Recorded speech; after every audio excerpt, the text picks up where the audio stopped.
Hello everyone, welcome back to Breaking News Nigeria. So on October 11th, Tinubu announced a pardon list of 175 individuals, including Maryyam Sanda, who had been convicted of killing her husband and sentenced to death. After major public backlash, especially because some of the list were convicted of serious crimes like murder, drug trafficking, weapon offenses, Tinubu directed a review and the list was cut down to 34 beneficiaries.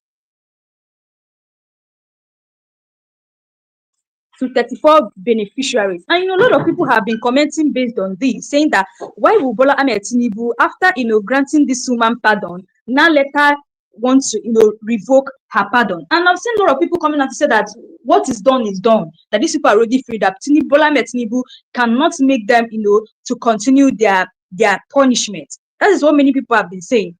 Now, Bola Ahmed Tinubu has revoked the presidential pardon earlier granted to Maryyam Sanda, the woman convicted of killing her husband. Now, this move is sparking major conversations online because many Nigerians believe Tinubu is bound to pressures that's been building up over the continuous detention of Mazi Nnamdi Kanu and what people see as inconsistent judiciary in the country. Now, President Tinubu had earlier approved a presidential pardon list of 175 inmates.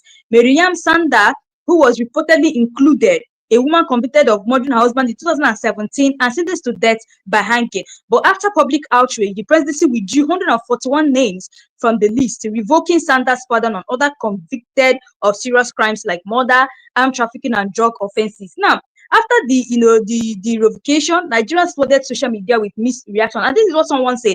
He said, if Tinubu can reverse Sanders' pardon after public outcry, then why can't he also address the injustice in Nnamdi Kanu's case? Another person said, this is what happens when leaders act under pressure instead of principle. And now many believe the government is trying to show it listens to the people, especially after mounting criticisms about selective judgments, where some offenders get mercy while others like can remain detained despite multiple court rulings. Like a lot of people are talking about it. I love you guys listening to what some people have to say. This wonderful interview, what they have to say about Bola Ahmed Tinubu revoking pardon for Maryyam Sanda, and still he's yet to release Mazi Nnamdi Kanu. Do you really think it's because of public pressure or what people will say that he released Maryyam Sanda while Mazi Nnamdi Kanu, who has not even committed anything, is still in detention? Guys, listen to this, and please, I would love you guys to drop your thoughts in the comment section because I would actually love us, to talk about this, and let's see your own opinion. Guys, just watch this now video. For a review of the prerogative of mercy list by President Tinubu is Frank Tietie. He's a human rights lawyer and RISE analyst. Thank you so much for joining us on Newsnight. Good to have you. It's been a while too. Now, this back and forth over a prerogative of mercy. First off, does the president have the powers to review prerogative of mercy after Nigerians were told that it went through due process, having consulted with the Council of State and all of that? You would think that it has gone through the grinding mill before coming out. What do you make of this? Does the president have the power to review? Oh, well, I think it offends the powers of the president for anybody to call for the review of an act of the president pursuant to Section 175 that has been sealed and communicated to the Nigerian public and that has been technically accepted by the persons who benefited from it. It's very offensive to the principle of presidential federalism for anybody to think that he can reverse an act of the president. It's not possible. And the act of the president, when he's exercising his discretion in his personal capacity, has a tone of finality and cannot be reviewed even by the courts or any other authority. Even the president himself cannot review it, because if we are talking about the seal, the signature of the president that has been attached to a certain document that has passed through the consultation of the Council of State and then communicated. It cannot be. You see, we cannot make a mockery continually of our presidential system as if we revel in this third world status by which we operate our government. It's not possible. Irrespective of how bad you consider the list to be, government runs on certain principles. Now, as we speak, there could be a reason why that list could be reviewed only on the grounds of fraud and misrepresentation. That is, those persons who advise the president, whether from the Office of the National Security Advisor, whether from the Office of the Secretary to the Government of Federation, or to the Chief of Staff of the President, if they, for example, committed fraud or misrepresented certain facts to the president, then on that basis, the president will now announce that for such and such a reason, which he did not, reflect his discretionary power, he is reversing it. You cannot just tell the Nigerian people to whom belongs sovereignty of this country. The president, you see, the powers of the president are so constitutional in the sense that the entire powers, the executive powers of the federation are concentrated in the man. And you see, when he now decides to exercise discretion to pardon somebody, nobody, even himself, cannot reverse it. So it's just unfortunate that this is happening. But what is going to the implication is that it's going to expose the presidency not only to ridicule but to serious investigation, serious scrutiny to see to what extent and how possible did you have those names. Understandably, states can actually carry out certain deals with bad guys. Right. Instead of allowing 1 million or 100,000 kidnappers to be on the prowl, get one of them, let's do a deal, and then promise that if this deal, if the information you are passing out, if it becomes fruitful and we catch or eliminate certain number of kidnappers, we will advise the president to pardon you. Right. Now, so there's really nothing wrong, and one would have expected the presidency to explain the reason why it gave out that list, not to take the lazy approach of just kowtowing to public, criticism. Right. If that is the case, the president ought to.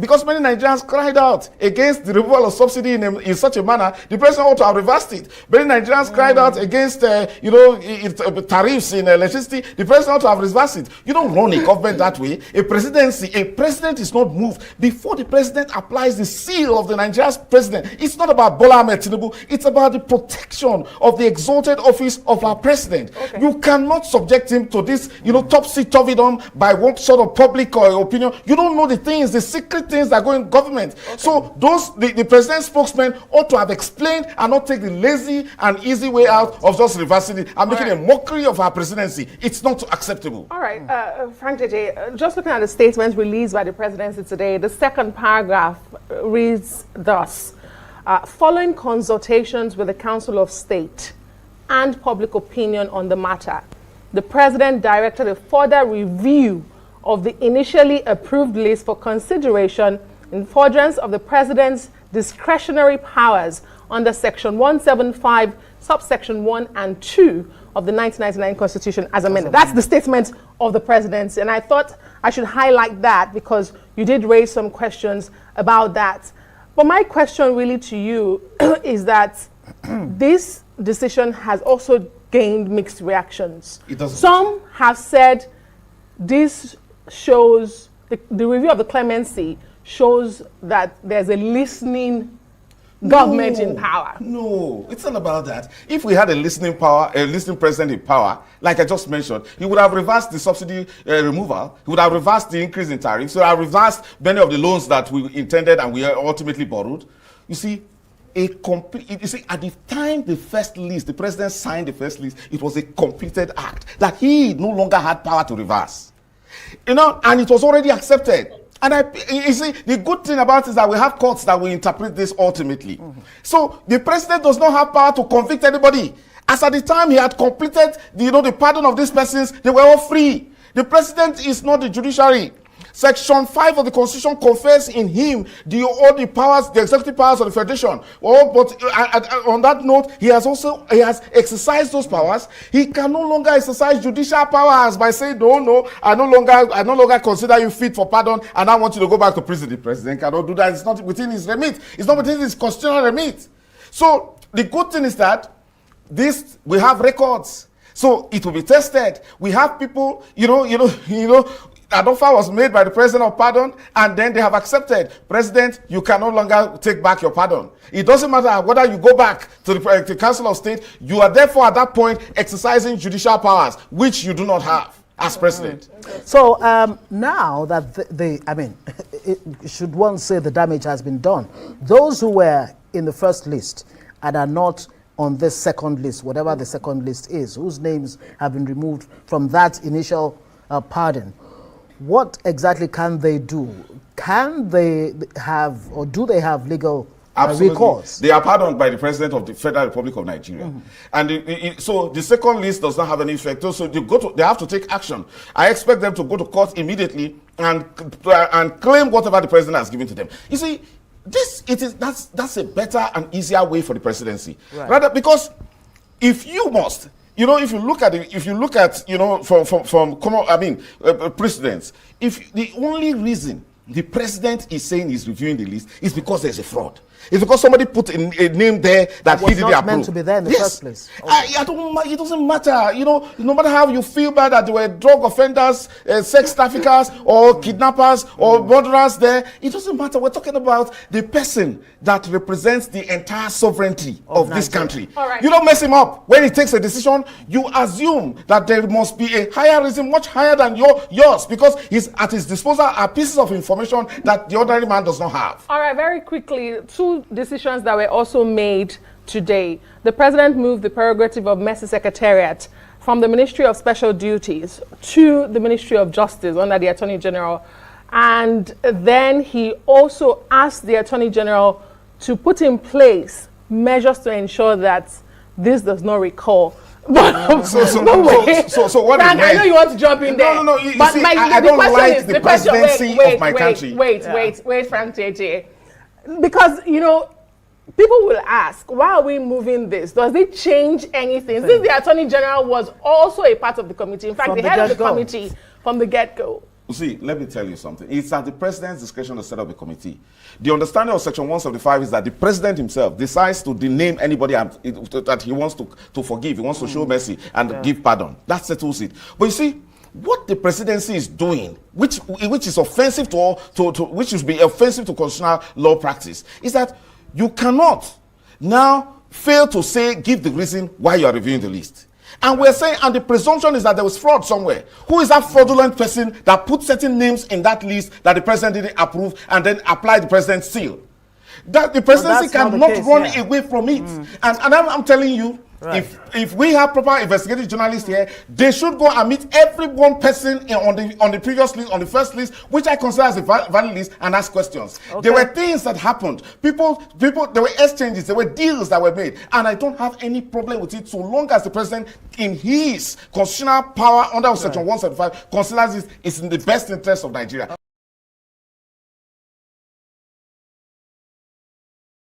Best interest of Nigeria. Okay. Nobody should reduce the powers of the president in this manner. And it's embarrassing. It's not because it's President Tinubu today. We need to protect the presidency for this country, for our future, for our stability, and not subject it to this kind of ping pong and reduce it like this. If that's the case, then let us now mount up so much pressure on the presidency. It will change whatever decision it has taken before. That's a joke. Is that why they gave him so much powers under Section 5 of the Constitution? What you're saying is a bad precedent. Well, it does seem like it's a case of damned if you do, damned if you don't. And like they say, I mean, governance is not a popularity contest. Who put those we have to say there? Thank you very much.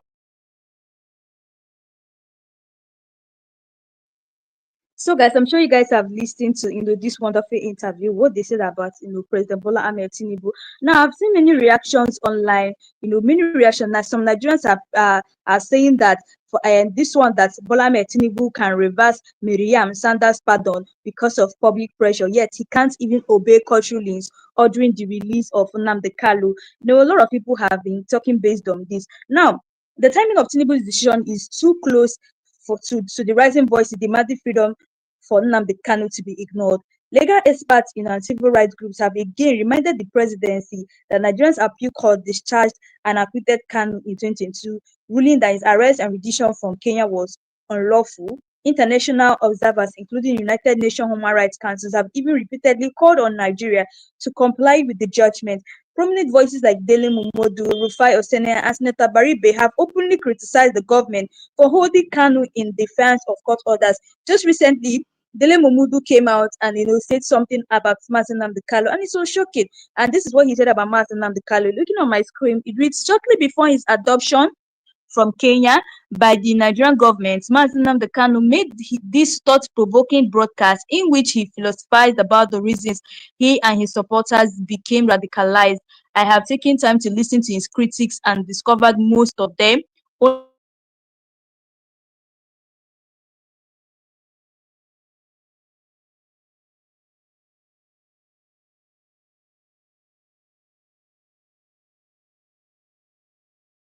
fanciful after the protest and 1970. The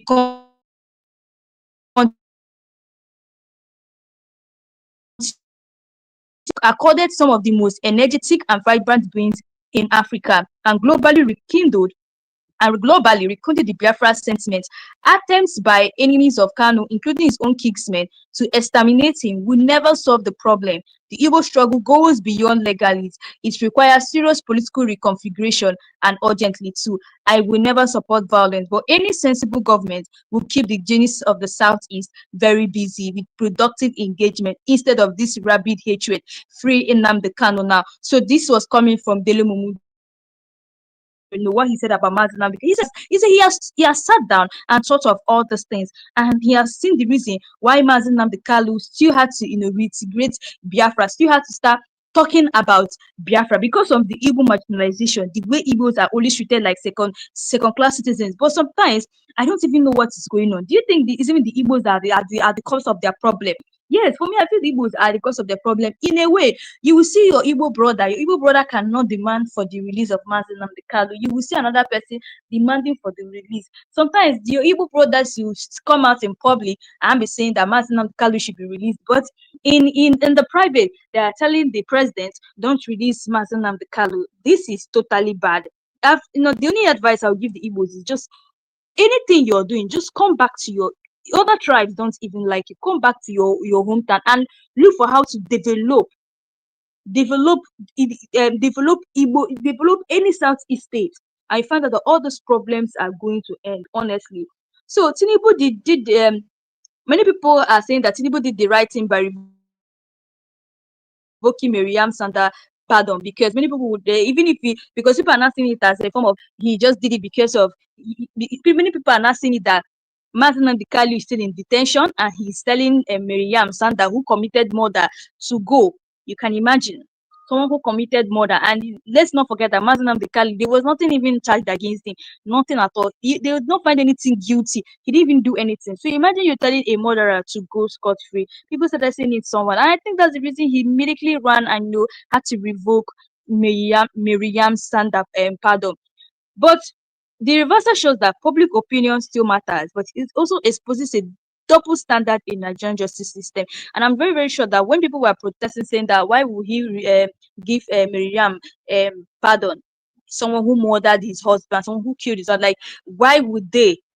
So I think that's pressure got to Bola Ahmed Tinubu, and immediately he had to just revoke it with other people. I don't think it was only Miriam. He also revoked it. Other drug dealers, traffickers, murderers. He revoked all their pardon. Now, if public pressure can make Tinubu revoke a pardon for a convicted murderer, why can't the same moral and legal reasoning apply to Nnamdi Kanu, who has been cleared by multiple courts? Is that not something we should reason about? I feel this is something we should, come to think of. If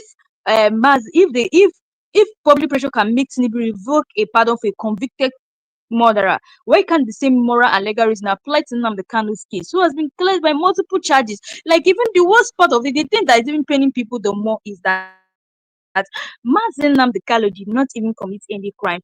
So even if they should even pardon someone, though I've seen a lot of people say that Mazi Nnamdi Kanu does not even need pardon because he's not a criminal. Even Omoyele Sowore said it, that he does not need pardon because he's not a criminal. Now, this is my take on this. If Mazi Nnamdi Kanu is not a criminal, meaning he doesn't even need any presidential pardon, right? So why is Bola Ahmed Tinubu still holding this man? Now you're pardoning someone who's a murderer. Who is a murderer? I don't know. I don't even know what to say, to really think about this. This is actually so bad. Now, I think because of that, he immediately ran and revoked it and said that he's not freeing them again. And a lot of people have been saying that it doesn't matter, that as soon as he has come out and said that he's going to free Maryyam Sanda, it has already been done, that this one he's just doing is not going to work. Yeah, I saw a lot of comments about that, honestly. So guys, this public pressure, I wish that this public pressure will continue, so it will keep our leaders accountable. Yeah, so because it's obvious that we're always feeling that Bola Ahmed Tinubu is not hearing from the public, like he's not listening to what the public is saying. But with this particular incident that just happened, it shows that Bola Ahmed Tinubu is listening to the public, honestly. So guys, what do you guys really think about this? I'd love you guys to also listen to what a lot of people have to say about Mazi Nnamdi Kanu's case. The way he said he's going to defend himself and everything. Guys, also, I want you guys to listen to this, and please drop your thoughts in the comment section below. Saturday, 25th day of October. What did it mean for Mazi Nnamdi Kanu, after so many years in custody, for Mazi Kanu to stand there in the dock on his own? If he wins or loses this case, what would it go down in history as? What would be the story of Mazi Nnamdi Kanu in that moment, standing there, the Constitution in one hand, his case in the other, and all the other documents that he had, he recited, he challenged the court? What would that go down in history as? Well, actually, I think that has shown somebody who is bold enough to stand for what he believes in, bold enough to stand against all odds. You know what it means, that you are facing a terror charge and then you are not cowering in fear. Because actually what people expected him to do is to go for settlement. And he's saying, I'm not settling. He's simply saying, I didn't do this. I know a lot of people have approached him to try to settle out of court, to try to look at the option of settlement out of court, to try a sort of ADR. But he shows somebody who is very resolute in what he wants. He's already making headlines. All of us are talking about him today because he's resolute in what he wants to achieve. So what's the case? What are the key issues in Mazi Kanu's case? We're seeing him in court. We're talking about what the court is doing, what police is doing. Could you strategically tell us what the exact cases are before Mazi Kanu at this point? Since he's defending himself, we will say before Mazi Kanu. What are these terrorism charges in the first place? Well, the charges are very clear. The Terrorism Act is very clear. Terrorism Prevention Act, yes, and Prohibition Act is there. So what he's trying to do is to establish two things. One, that he didn't commit any acts of terror, that he didn't incite people to violence, that he didn't encourage people to commit, that he himself didn't kill anybody or commit acts. Then, secondly, he also tried to establish that the court has no jurisdiction. That's why he's bringing some of those people in to talk about his illegal rendition, because he's bringing some of these people like Buratai to court to actually ask them questions as to how they brought him all the way from Kenya to Nigeria. So he's trying to establish two things. One, that he didn't commit acts of terror. Secondly, that the court has no jurisdiction to try him, since he's made applications which the court refused, up to the Supreme Court that remitted the matter for a trial. He's not trying to get to be on record by the evidence of the state itself. That's what he's trying to do. Get people who were once governors, who were in the military, who were former governors, to come and give evidence for him as hostile witnesses as to how he was illegally renditioned to Nigeria. And if he achieves that, then there will be no basis for the trial in the first instance. As you call out, some of the high-profile individuals are governors. There are 7 governors. Sanwo-Olu is there, and Hope Uzodinma. Now, some of these individuals who have immunity, are they going to respond and make themselves applicable in the law court to come and defend and be witness, as Nnamdi Kanu has named them as part of his witnesses? Are they going to, by the way, with them having that immunity backing them as governors? Well, they have a duty to do if they don't want to come to court. If the court issues a subpoena for a witness to come, the witness has a right to file an application stating explicitly while he or she will not be in court to give evidence. So people who have the legal protection of immunity can bring an application to state that, hey, under the law, we are shielded. However, you know what the Constitution does by that provision is not to shield them from giving evidence, but to shield them from being prosecuted. Oh, yeah. So the Constitution does not shield them from giving evidence in any matter. What the Constitution shields them is from being sued to court. So if you are bringing them as a witness, there's no immunity from giving evidence, but there's an immunity from or against prosecution. So but they can still bring an application to court to stop them from coming to court on the basis of their position in government. They can do that. It's not left for the court to rule whether they can be compelled to give evidence or whether they should be let off the hook. We saw him in the dock right there, reeling out certain things, and let's track back to when he invaded his house in Abia State, by the way, and that's when this whole thing started. Self-preservation is the number one rule to life, right? And he needed to self-preserve himself. So a jumping bail and whatnot is part of the reasons given, you know. So now, stating these things, these facts, tying these things, and him, you know, being arrested or kidnapped in Kenya, what are we actually reeling out and judging?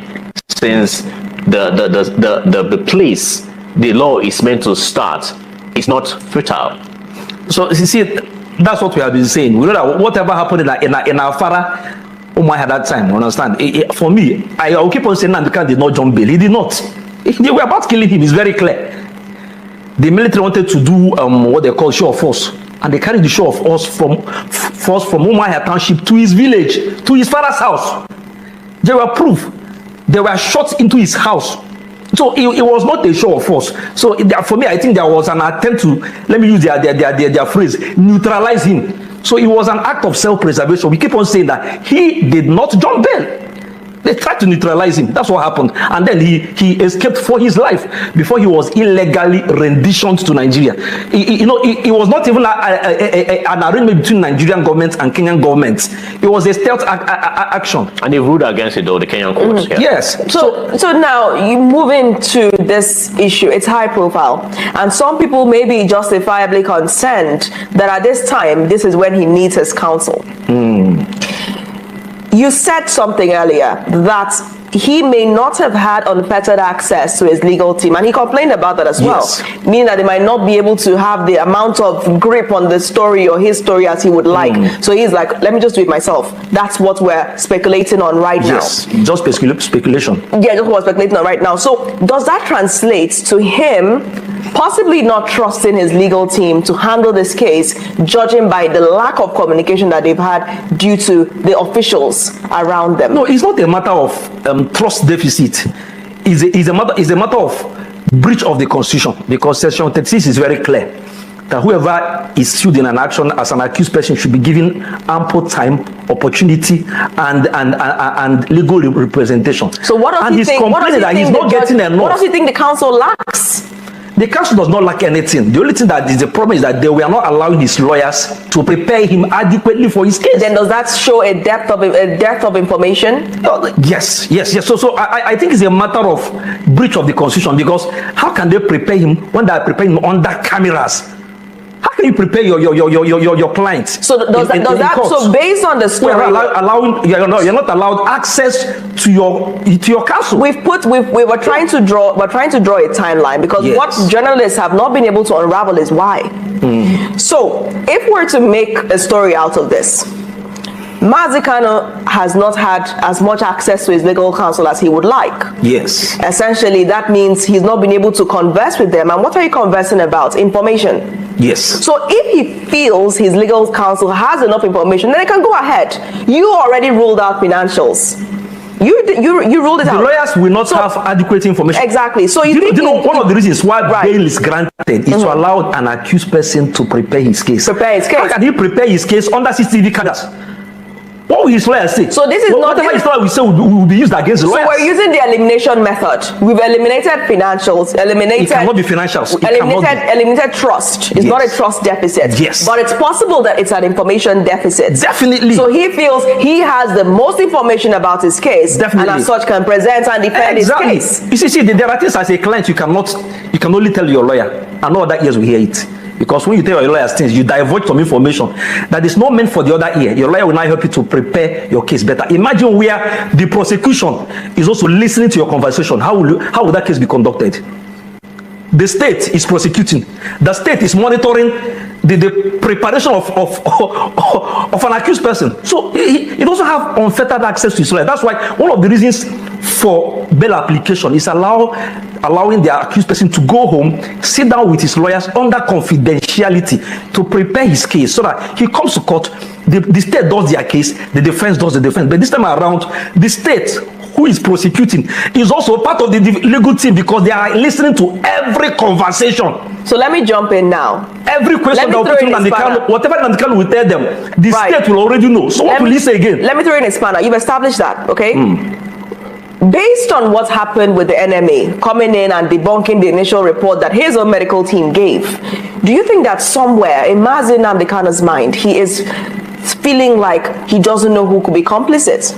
Do you think he's envisioning a case where it's impossible to trust anybody? Like any politician, politicians can hardly trust anybody, right? You don't know who wants what. Do you think that he's wondering if every other person has been influenced? Now we've already heard, and we saw his team earlier appeal to the NMA not to be compromised. They said it because they envisioned the possibility. Now this is not to say they were, but his team initially envisioned the possibility and appealed to them not to be used as weapons or tools. Do you think that beyond the issue of information, death of information possibly, that he could also have been thinking of the issue of if anybody could be complicit, if anybody could be acting against him? Because sometimes the enemy lies within. Well, question you have to ask is that when the enemy said that he was fit, did they produce any result? They ran a check on him, right? Did they produce any medical result that his liver is functioning, his kidney is functioning? Did we see that? They simply said, we think he's fit to stand trial, right? Now they can say, no problem, let me stand trial. Let's go ahead with trial. So I think it's a matter of a lot of people will believe, general view will believe that NMA did it. You know, you are conducting a medical examination under the watchful NMA's position is justified. My question to you, Barrister Wabuko, is could that anti-incident have affected Mazi Kanu in a certain way that he's wondering if everybody else is compromised? Definitely, he's seen himself as being alone. There's nobody on his side again. So he has decided to go all out to defend himself without anybody assisting him this time around. So I think that he doesn't actually believe that any other person can assist him now. If every other thing is working against him, the medical team, in fact, he was not even allowed. Imagine where he was not, his lawyers were not even allowed, his doctors were not even allowed to examine him. And the court had to order NMA. Why should the court order NMA? Doesn't he have his own medical practitioner? Must he be the enemy? So what are we saying? So if you are sick, the court will order an association to come and examine. What do you want the association to do when the government is involved? What are we saying? What are we saying? We've talked about information. Yes. Now we're bringing in the issue of suspected anxiety over who can trust, who can I trust? Yes. Is that a valid point? Very, very valid. Did you expect the enemy to do the opposite of what they did? Would you expect the enemy to say that he's not fit to stand trial? We're talking about his counsel now. We're talking about his counsel.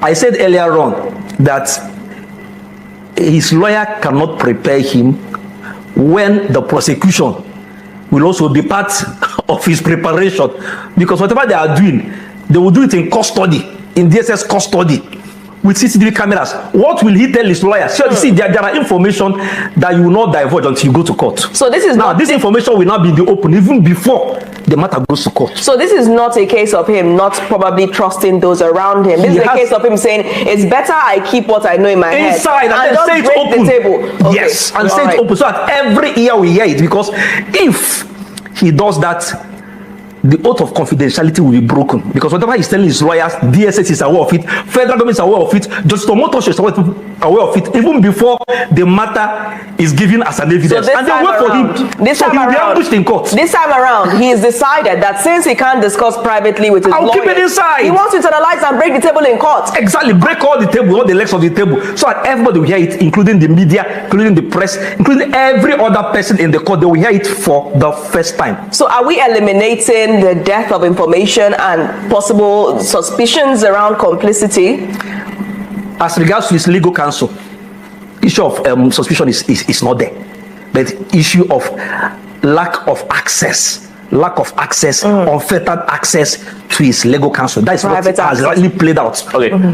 Let's talk about Mazi Kanu's personality and the kind of person he is. He can be provocative sometimes and all that, his temperament and all. How can he manage in a law court that they need order in the court? You know, being the kind of person he is it going to be excuse of those attitudes while he stand, as a self-defendant? I think the court will try to control whatever is happening. The court is the dominant litis of a case, so the court will try to slow him down. So he raises his voice, he starts screaming.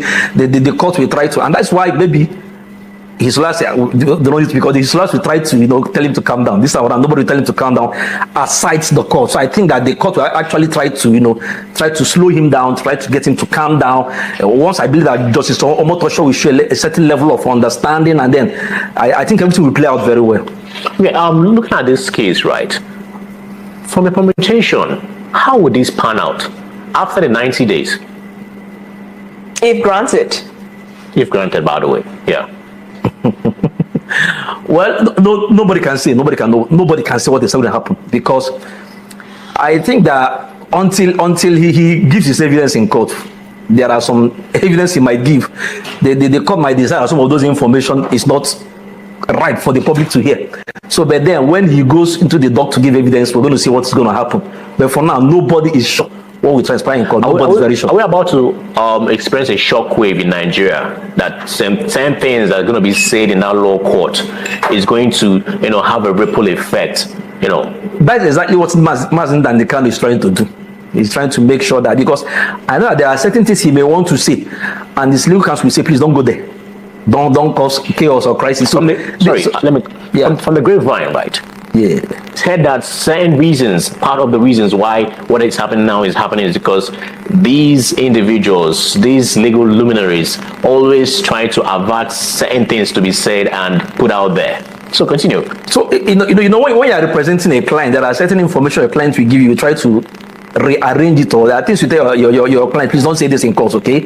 Let's rather go through this route. Now the lawyers, they know the decorum of the court, they know the demeanor of the court, they know the mindset of the courtroom, and then the setting. So they will try to avoid some certain things. But this time around, I think Nnamdi doesn't want that. He wants to roar. He doesn't want to follow the normal courtroom decorum and etiquette. He just wants to speak his mind. So I think he's telling his lawyer, stay off. Let me see what is on my mind. But then I think that the court will want to try to slow him down to get him to maintain a certain level of courtroom decorum and etiquette, because if that is not done, I don't think the matter will go on successfully. Knowing fully what the kind of person Nnamdi is, right? And right about now is him trying to say the raw truth. Do you think this truth, that the truth is going to come out from this litigation that's going to happen, is going to somehow destabilize the state? I don't know what he wants to say, but I suspect that whatever he wants to say will be earth-shaking. And then maybe in the course of the trial, the judge might want to make sure that nobody, of course, has access to the courtroom. The court may decide to congest the courtroom, so it will just between him. Yeah. Well, we do see clips do leak.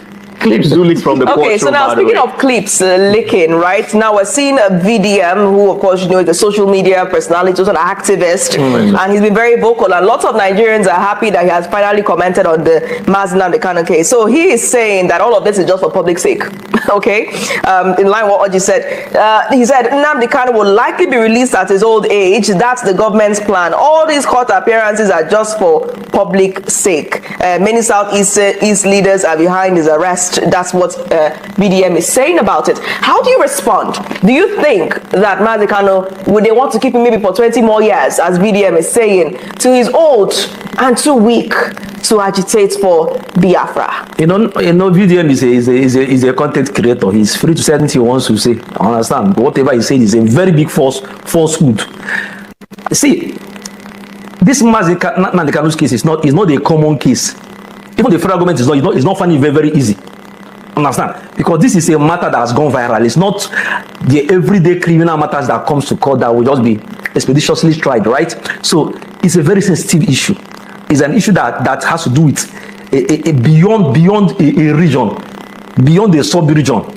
It's a matter that is sensitive to the hearts of Ndibo, wherever they are, whether they are in the southeast or outside the southeast. So it's a matter that has to do with self-determination. So whenever you mention Biafra, a certain kind of emotion is evoked in the heart of the Igbo man and the Igbo woman. So the federal government is not actually trying to detain him.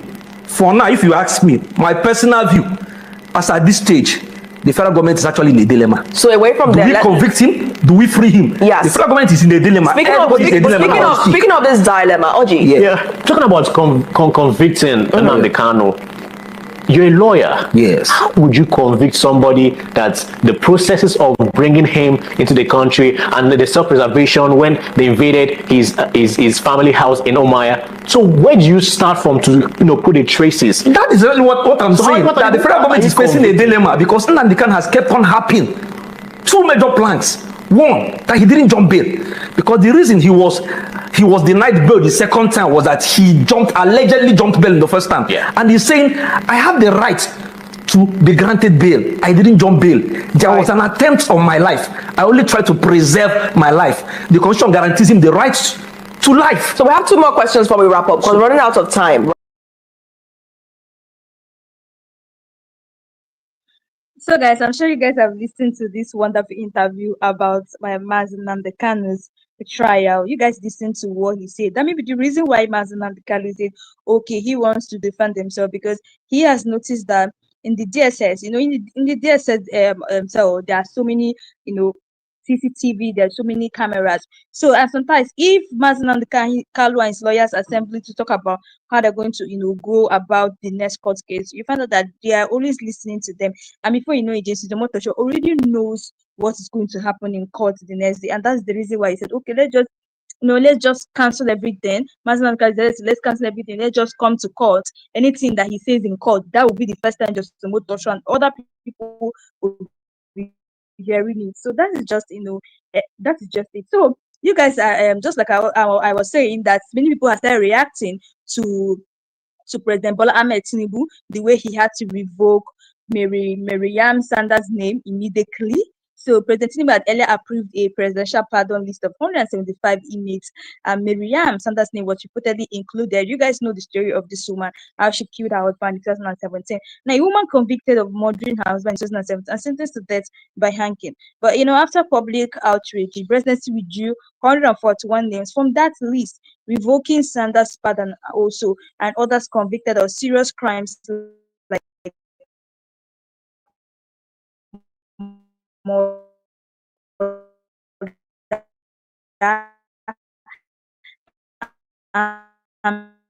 trafficking and of drug offenses. And after the revocation, Nigerians for the social media with mixed reaction. Now, this is what someone said.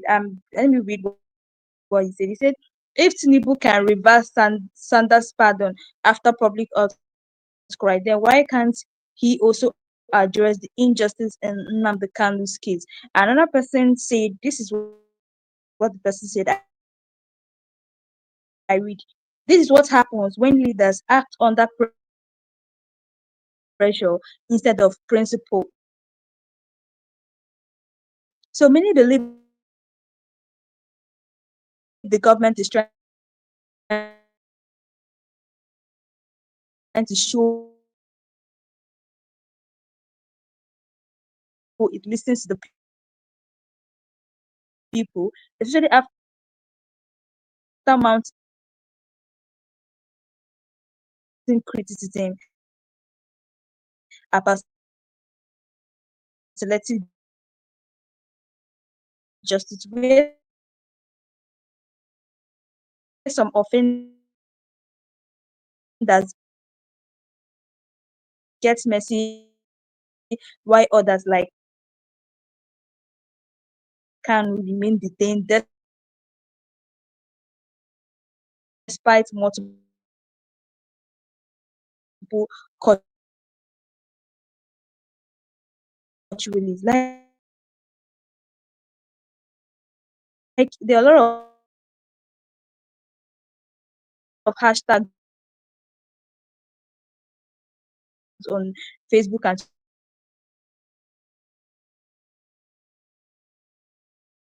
Twitter, and we've been hearing so many hashtags like justice for all, free Nnamdi Kanu, and Tinubu on pressure because of the way he revoked. People are saying that why would Maryyam's name be in the list?